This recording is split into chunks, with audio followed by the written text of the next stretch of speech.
Hi, this is another example of the application of the Bernoulli's equation. So what I have over here is a problem out of the Munson text. And what we're basically told is that we have a pressure of air, pressurized air in a tank, and this pressurized air is then forcing water, let's say from the surface, down through the tank, through a pipe, up, out of a nozzle exit, and then the water proceeds to continue up until it arrives at a height 20 feet above the nozzle, and that's where it stops.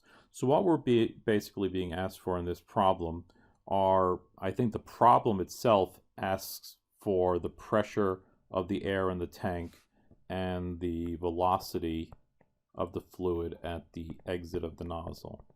But there's a lot more information that we can take a look at here. And one thing that I ran into when we were talking in class the other day was that the level of the water in the tank here is not at this 2 feet mark.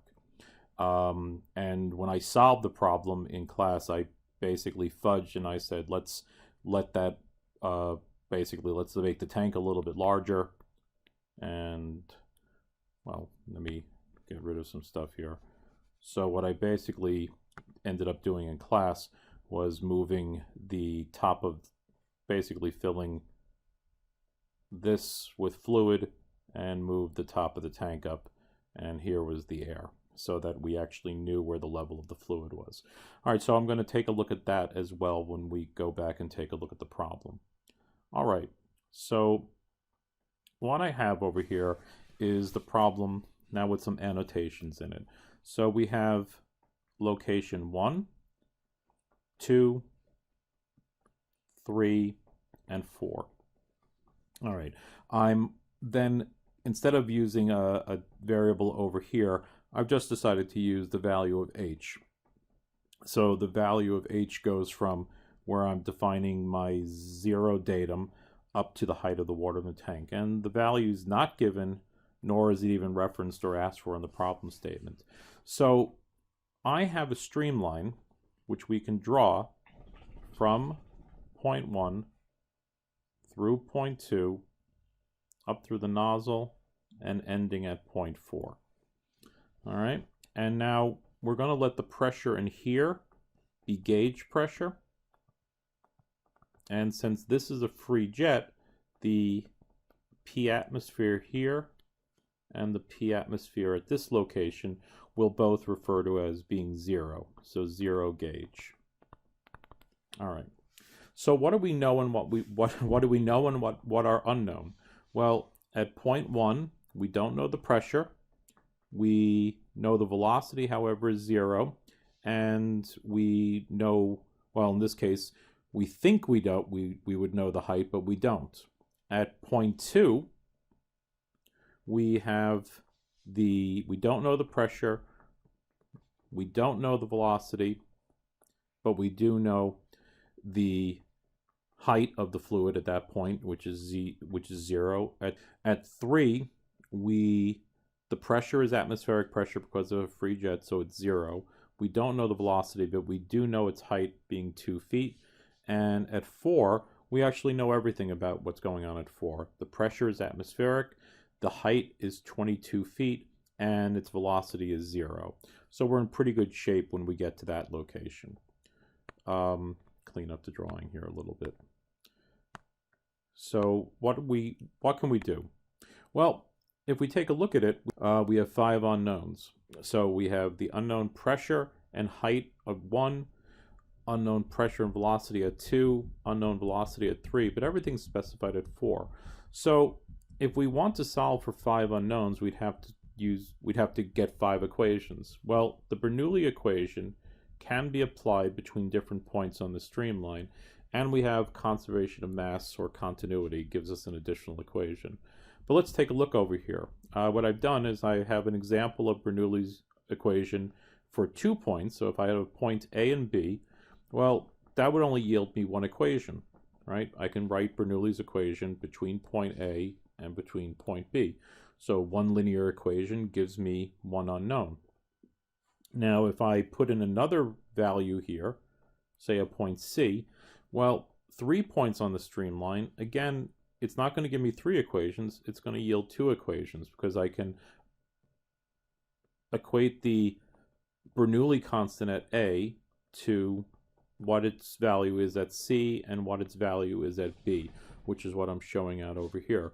So what we have up here are 1, 2, 3, 4 points on a streamline. So that's going to give me 3 equations, plus continuity will give me a 4th equation.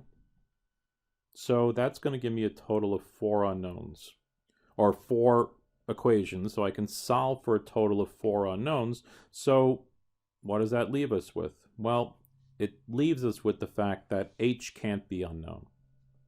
We need to have that specified. Or we'd have to have some other bit of information that would allow us to figure out what that value is. So this is how I solved it in lecture, and that's the way I'm going to go. So what we basically need to do is we need to go through and write out or figure out what our 4 equations are. And I'm going to do this in a number of steps. Okay, well, step 1, we just really want to find out what the value of the Bernoulli constant is. And we can do that at location 4 because there's nothing unknown there.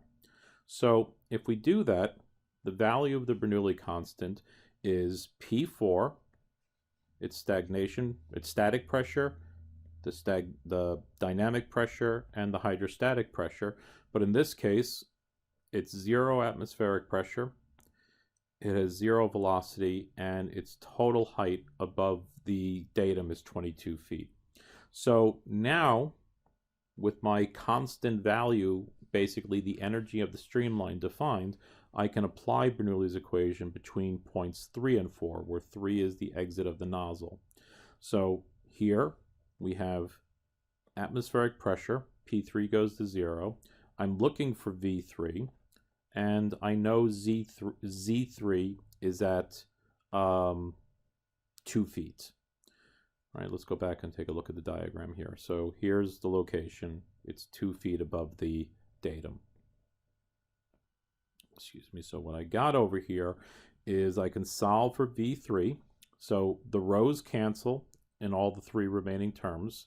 And I have 22 feet minus Z, which is 2 feet. And I have a G between both of them, multiplied by 2, take the square root, and I find out that V3 is the square root of 2G times 20 feet. All right, so now I have velocity at point 3. So now I can figure out some information about point 2 here. Now notice that this isn't even asked for in the problem, but since we have a point, we have information, we might as well go ahead and use it. So we'll come down here and we apply conservation of mass. A2 times V2 equals A3 times V3. We know V3, so we can come ahead and basically we're going to find it's just a ratio of the areas. We were given the diameter of both of those, well, the diameter of the pipe at 3 and the diameter of the nozzle, or rather the nozzle's at 3 and the pipe's at 2. Now, they're both given in inches, but this whole term basically has to have it doesn't have to have any units because it's multiplying times the velocity. So velocity times a non-dimensional constant times the other velocity. So we don't have to convert those inches, the 2 inches at the nozzle exit diameter and the 6 inches of the pipe diameter, to feet or anything. They're just going to be inches squared over inches squared will cancel. So we end up with 4 over 36, which equals being 1 over 9. So we find out that V2 is 1/9 of V3. So that's pretty convenient. So now for the next step, we're going to apply Bernoulli's between point 2 and point 4. That's going to give us the pressure. So if I go from point 2 to point 4, the only unknown at this point, because I now know the velocity, I'll be able to find out the pressure, the static pressure at point 4. So standard Bernoulli, P2 plus 1/2 rho V2 squared plus rho G Z2, but in this case, that's where my datum is, so Z2 equaling 0.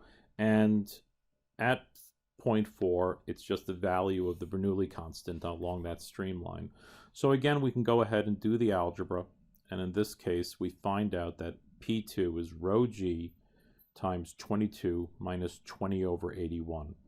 Right? This is just coming from the fact that we had the 1 over 9 that we're squaring.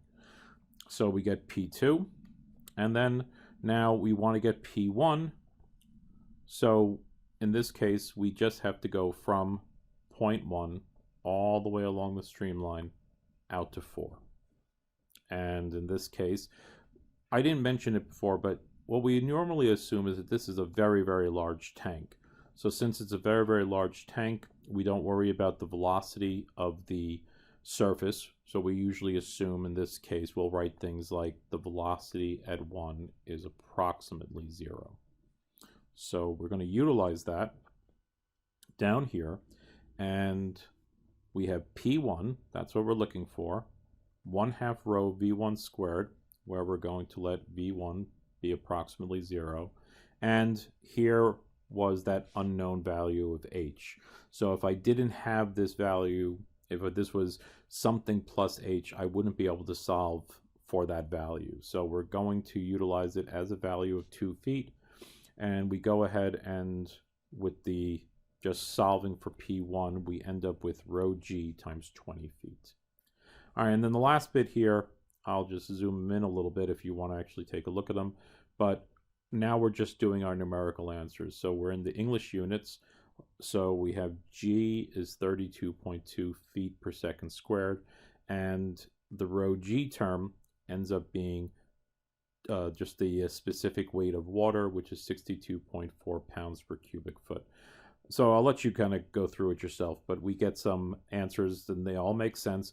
The velocity of the fluid at the exit is 35.9 feet per second because it's been contracted down. The velocity of the fluid through the pipe down at the bottom is almost 4 feet per second. And we have our different pressures. So we do notice that the pressure in the tank is actually just a little bit above atmospheric. Notice that I'm using the term PSI-G, so PSI gauge. So both of these, if I wanted to convert them to absolute pressures, we would add on the 14.7 PSI, which is the atmospheric pressure. But in this case, we don't, because we're just going to report everything in terms of gauge, which is why it's very, very important to not forget to put in that G for your PSI gauge.